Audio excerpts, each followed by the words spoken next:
ಪರಪ್ಪನ ಅಗ್ರಹಾರದಿಂದ ಬಳ್ಳಾರಿ ಜೈಲಿಗೆ ಶಿಫ್ಟ್ ಆಗ್ತಾನ ಕಾಟೇರ. ಸೆಂಟ್ರಲ್ ಜೈಲಿನಲ್ಲಿ ನಟ ದರ್ಶನ್ಗೆ ರಾಜಾತಿಥ್ಯವನ್ನ ಕೊಟ್ಟಿರೋ ಹಿನ್ನೆಲೆ ಯಾವುದೇ ಕ್ಷಣದಲ್ಲಿ ಬೇಕಾದ್ರೂ ದರ್ಶನ್ ಬಳ್ಳಾರಿ ಜೈಲಿಗೆ ಸ್ಥಳಾಂತರ ಆಗುವಂತ ಸಾಧ್ಯತೆಗಳೇ ಹೆಚ್ಚಾಗಿ ಕಂಡುಬರ್ತಾ ಇದೆ. ದರ್ಶನ್ಗೆ ಪರಪ್ಪನ ಅಗ್ರಹಾರದಲ್ಲಿ ರಾಜಾತಿಥ್ಯ ಕೊಟ್ಟಿರೋದ್ರಿಂದ ದರ್ಶನ್ರನ್ನ ಈಗ ಪರಪ್ಪನ ಅಗ್ರಹಾರದಿಂದ ಬಳ್ಳಾರಿಗೆ ಶಿಫ್ಟ್ ಮಾಡುವಂತ ಸಾಧ್ಯತೆಗಳು ಹೆಚ್ಚಾಗಿದ್ದಾವೆ. ಈಗಾಗಲೇ ಸಿಎಂ ಬಳಿ ಕೂಡ ಈ ವಿಚಾರವನ್ನ ಪ್ರಸ್ತಾಪ ಮಾಡಿದ್ದಾರೆ ಡಿಜಿಪಿ ಅಲೋಕ್ ಮೋಹನ್ ಅವರು. ಹಾಗಾಗಿ ಬೆಳಗಾವಿ ಜೈಲಿಗಿಂತ ದರ್ಶನ್ ಸೇಫ್ಟಿಗೆ ಬಳ್ಳಾರಿ ಜೈಲೇ ಉತ್ತಮ ಅಂತ ಕೂಡ ಅಧಿಕಾರಿಗಳು ಇದಕ್ಕೆ ಸಂಬಂಧಪಟ್ಟಂತೆ ಮಾಹಿತಿ ಕೊಟ್ಟಿದ್ದಾರಂತೆ. ಹಾಗಾಗಿ ಬಳ್ಳಾರಿಯಲ್ಲಿ ದರ್ಶನ್ಗೆ ಬೇಕಾಗಿರುವಂತ ಯಾವ ಕೈದಿಗಳು ಕೂಡ ಇಲ್ಲ, ಅಥವಾ ಇಲ್ಲಿ ಯಾವ ರೀತಿಯಾಗಿ ವಿಲ್ಸನ್ ಗಾರ್ಡನ್ ನಾಗ ಕುಳ್ಳ ಸೀನಾ ಇದ್ರಲ್ಲ ಆ ರೀತಿಯಾಗಿ ನಟೋರಿಯಸ್ ಕ್ರಿಮಿನಲ್ಸ್ ಅವರಿಗೆ ಸಿಗುವಂತೆ ಅಲ್ಲಿ ಇಲ್ಲ ಬಳ್ಳಾರಿ ಜೈಲಲ್ಲಿ. ಹಾಗಾಗಿ ಬಳ್ಳಾರಿ ಜೈಲಿಗೆ ಶಿಫ್ಟ್ ಮಾಡೋದು ಉತ್ತಮ ಅಂತ ಕೂಡ ಹೇಳಿದ್ದಾರಂತೆ. ಹೀಗಾಗಿ ಬಳ್ಳಾರಿ ಜೈಲಿಗೆ ಶಿಫ್ಟ್ ಮಾಡುವಂತ ಚಿಂತನೆ ಕೂಡ ಈಗ ನಡೀತಾ ಇದೆಯಂತೆ. ಒಂದ್ ವೇಳೆ ಪರಪ್ಪನ ಅಗ್ರಹಾರದಿಂದ ಬಳ್ಳಾರಿ ಜೈಲಿಗೆ ಶಿಫ್ಟ್ ಮಾಡುವುದೇ ಆದ್ರೆ ಅಲ್ಲಿ ಬಳ್ಳಾರಿ ಜೈಲಲ್ಲಿ ದರ್ಶನ್ಗೆ ಈ ರೀತಿಯ ಯಾವ ಸಂಗಡಿಗರು ಕೂಡ ಇರೋದಿಲ್ಲ ಅನ್ನುವಂಥ ಮಾಹಿತಿ ಕೂಡ ಸದ್ಯಕ್ಕೆ ಇರುವಂಥದ್ದು. ಹಾಗಾಗಿ ಇಲ್ಲಿವರೆಗೂ ಕೂಡ ಬೆಳಗಾವಿಯ ಹಿಂಡಲಗ ಜೈಲಿಗೆ ಶಿಫ್ಟ್ ಆಗಬಹುದೇನೋ ಅನ್ನುವಂಥ ಚರ್ಚೆ ನಡೀತಾ ಇತ್ತು. ಆದ್ರೀಗ ಬಹುತೇಕ ಬಳ್ಳಾರಿ ಜೈಲಿಗೆ ಶಿಫ್ಟ್ ಮಾಡಬೇಕು ಅನ್ನುವಂಥ ಚರ್ಚೆ ಕೂಡ ನಡೀತಾ ಇದೆ. ಇದಕ್ಕೆ ಸಂಬಂಧಿಸಿದಂತೆ ಸಿಎಂ ಸಿದ್ದರಾಮಯ್ಯನವರು, ಅದೇ ರೀತಿಯಾಗಿ ಗೃಹ ಸಚಿವರಾಗಿರುವಂಥ ಡಾಕ್ಟರ್ ಜಿ ಪರಮೇಶ್ವರ್ ಅವರು ಮತ್ತು ಹಿರಿಯ ಅಧಿಕಾರಿಗಳು ಕೂಡ ಉನ್ನತ ಮಟ್ಟದ ಸಭೆಯನ್ನು ನಡೆಸಿದ್ದಾರಂತೆ. ಈ ಒಂದು ಸಭೆಯಲ್ಲಿ ಒಂದಷ್ಟು ತೀರ್ಮಾನವನ್ನು ತೆಗೆದುಕೊಂಡಿದ್ದಾರಂತೆ. ಬಳ್ಳಾರಿ ಜೈಲಿಗೆ ಶಿಫ್ಟ್ ಮಾಡಿದರೆ ಏನಾಗ್ಬೋದು, ಯಾವ ರೀತಿಯಾಗಿ ನೋಡ್ಕೊಳ್ಬೇಕಾಗುತ್ತೆ, ಜೊತೆಗೆ ಹಿಂಡಲಗ ಜೈಲಿಗೆ ಶಿಫ್ಟ್ ಮಾಡೋದಕ್ಕೆ ಸಂಬಂಧಪಟ್ಟಂತೆ ಕೂಡ ಚರ್ಚೆ ಆಯಿತು. ಆದ್ರೀಗ ಫೈನಲ್ ಆಗಿ ಬಳ್ಳಾರಿಗೆ ಶಿಫ್ಟ್ ಮಾಡಿದ್ರೆ ಉತ್ತಮ.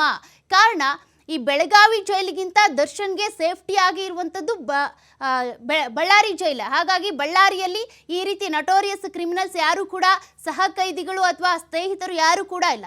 ಯಾಕೆಂದರೆ ಈ ಕುಳ್ಳ ಸೀನಾ ಇರ್ಬೋದು, ವಿಲ್ಸನ್ ಗಾರ್ಡನ್ ನಾಗ ಇರ್ಬೋದು, ಇವರೆಲ್ಲರೂ ಕೂಡ ಮೊದಲಿಂದ ದರ್ಶನ್ ಪರಿಚಯಿಸ್ತಿದ್ರಂತೆ. ಹಾಗಾಗಿ ಈಗ ಈ ಜೈಲು ವಾಸದಲ್ಲೂ ಕೂಡ ಅವರೆಲ್ಲರೂ ಕೂಡ ನಿಕಟ ಬಾಂಧವ್ಯವನ್ನು ಬೆಳೆಸ್ಕೊಳ್ತಿದ್ದಾರೆ.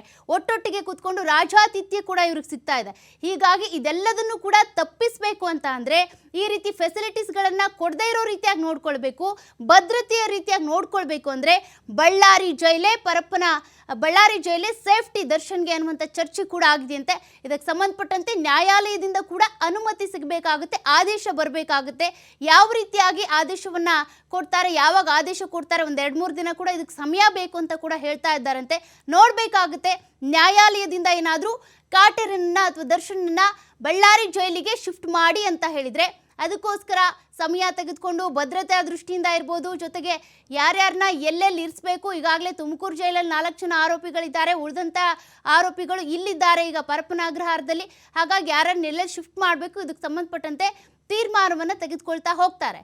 ಸದ್ಯಕ್ಕೀಗ ಇರುವಂಥದ್ದು ಇದೇ ಪ್ರಶ್ನೆ, ಬಳ್ಳಾರಿ ಜೈಲಿಗೆ ಏನಾದರೂ ಶಿಫ್ಟ್ ಮಾಡ್ತಾರಾ ಅಂತ ಡೀಟೇಲ್ಸ್ ಕೊಡ್ತಾ ಹೋಗ್ತಾರೆ ನಮ್ಮ ಪ್ರತಿನಿಧಿ.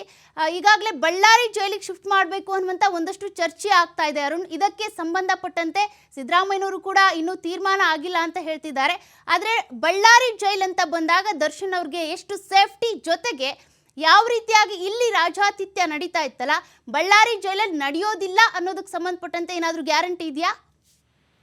ಖಂಡಿತವಾಗಿಯೂ ಸೌಖ್ಯ. ಏನಂತ ಹೇಳಿದ್ರೆ ನಟ ದರ್ಶನ್ಗೆ ರೇಣುಕಾಸ್ವಾಮಿ ಕೊಲೆ ಆರೋಪದಲ್ಲಿ ಜೈಲಲ್ಲಿರ್ತಕ್ಕಂಥ ನಟ ದರ್ಶನ್ಗೆ ಪರಪ್ಪನ ಅಗ್ರಹಾರದಲ್ಲಿ ರಾಜಾತಿಥ್ಯವನ್ನ ನೀಡಿರುವಂತೆ ರಾಜ್ಯಾದ್ಯಂತ ವ್ಯಾಪಕ ಆಕ್ರೋಶವನ್ನ ವ್ಯಕ್ತಪಡಿಸುವಂಥದ್ದು ಮತ್ತು ಜೈಲಿನ ಸಿಬ್ಬಂದಿಗಳ ನಡೆಯ ಬಗ್ಗೆ ರಾಜ್ಯಾದ್ಯಂತ ಎಲ್ಲಾ ಪ್ರಜ್ಞಾವಂತರಲ್ಲೂ ಕೂಡ ಒಂದು ರೀತಿಯ ಪ್ರಶ್ನೆ ಎದ್ದಿರುವಂತದ್ದು. ದುಡ್ಡಿರೋರು ಯಾವ ರೀತಿಯಾಗಿ ಜೈಲಿನಲ್ಲಿ ಕಾಲವನ್ನು ಕಳೀತಾರೆ, ಅಮಾಯಕರು ಬಡವರು ಯಾವ ರೀತಿಯಾದ ಕಾಲ ಕಳೀತಿರುವಂತ ಪ್ರಶ್ನೆಯನ್ನು ಇಟ್ಟುಕೊಂಡು ಇಡೀ ರಾಜ್ಯ ಒಂದು ಗಂಭೀರವಾದಂತ ಇಡೀ ಪೊಲೀಸ್ ಇಲಾಖೆ ಆಗಿರ್ಬೋದು, ಜೈಲಿನ ಅಧಿಕಾರಿಗಳ ಮೇಲೆ ಒಂದು ಸಂಶಯ ಹುಟ್ಟಿರುವಂತ ಘಟನೆ ಇದು.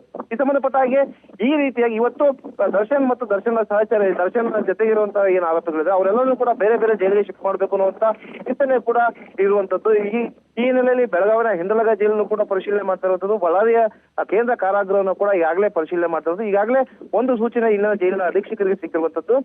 ಒಂದು ವೇಳೆ ವಿಲ್ಸನ್ ಗಾರ್ಡನ್ ನಾಗ ಆಗಿರ್ಬೋದು ಅಥವಾ ದರ್ಶನ್ ಅವರನ್ನು ಕೂಡ ಇಲ್ಲಿಗೆ ಶಿಫ್ಟ್ ಮಾಡುವಂತ ಸಾಧ್ಯತೆ ಇದೆ. ಯಾಕಂತ ಹೇಳಿದ್ರೆ ಇದು ಕೂಡ ಕರ್ನಾಟಕದ 3ನೇ ಅತಿ ದೊಡ್ಡ ಜೈಲಾಗಿರುವಂತದ್ದು.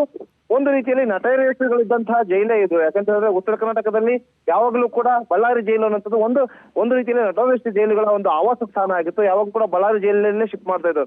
ಆದ್ರೂ ಕೂಡ ಇಲ್ಲಿ ಕೂಡ ಏನಂತ ಹೇಳಿದ್ರೆ ಒಂದು ರೀತಿಯಲ್ಲಾಗಿ ಇದು ಕೂಡ ಅನೇಕ ರೀತಿಯಾದಂತಹ ವಿವಾದಗಳು ಕೂಡ ಕಾರಣವಾಗಿತ್ತು. ಯಾಕಂತ ಹೇಳಿದ್ರೆ ಇಲ್ಲೂ ಕೂಡ ಗಾಂಜಾ ಸಪ್ಲೈ ಮಾಡ್ತಾರಂತ ವಿವಾದ ಇತ್ತು. ಆಮೇಲೆ ಎಲ್ಲ ರೀತಿಯಂತ ರಾಜಾತಿಥ್ಯ ಸಿಗುತ್ತೆ ಅಂತ ವಿವಾದ ಕೂಡ 3 ವರ್ಷದಿಂದ ಕೂಡ ಉದ್ಭವ ಆಗಿರುವಂತದ್ದು. ಈ ಹಿನ್ನೆಲೆಯಲ್ಲಿ ಬಳ್ಳಾರಿ ಕೂಡ ಈ ಸದ್ಯಕ್ಕೆ ಮಟ್ಟಿಗೆ ಬಳ್ಳಾರಿಗೆ ದರ್ಶನ್ ಶಿಫ್ಟ್ ಮಾಡಬಾರ್ದು ಅನ್ನುವಂತ ಒಂದು ಚಿಂತನೆಯಲ್ಲಿ ಗೃಹ ಇಲಾಖೆ ಇರ್ಬೋದು, ಜೈಲಿನ ಅಧಿಕಾರಿಗಳು ಇರುವಂತದ್ದು. ಒಂದು ವೇಳೆ ದರ್ಶನ್ ಅವರನ್ನ ಬಳ್ಳಾರಿಗೆ ಶಿಫ್ಟ್ ಮಾಡಿದ್ರೆ ಯಾವ ರೀತಿಯಾಗಿ ಇರಿಸಬೇಕು ಅನ್ನುವಂತ ಕಾರಣಕ್ಕಾಗಿ ಈಗಾಗಲೇ ತಯಾರಿನ ಜೈಲಿನ ಅಧಿಕಾರಿಗಳು ಮಾಡ್ಕೊಂಡಿರುವಂತದ್ದು. 9 ಬ್ಯಾರಕ್ಗಳಿದಾವೆ. 9 ಬ್ಯಾರಕ್ಗಳ ಪೈಕಿ ಈಗ 9 ಬ್ಯಾರಕ್ಗಳಲ್ಲಿ ಯಾವ ಬ್ಯಾರಕ್ಗಳಲ್ಲಿ ದರ್ಶನನ ಇರಿಸಬೇಕು ಅನ್ನುವಂತ ಚಿಂತನೆ ಕೂಡ ಈಗಾಗಲೇ ಬಳ್ಳಾರಿಯ ಜೈಲು ಅಧಿಕಾರಿಗಳು ಮಾಡಿರುವಂತದ್ದು. ತಯಾರಿ ಕೂಡ ಈ ರೀತಿಯಲ್ಲಿ ಮಾಡ್ಕೊಂಡಿರುವಂತದ್ದು. ಸೌಖ್ಯ. Thank you Arun ಡೀಟೇಲ್ಸ್ಗೆ.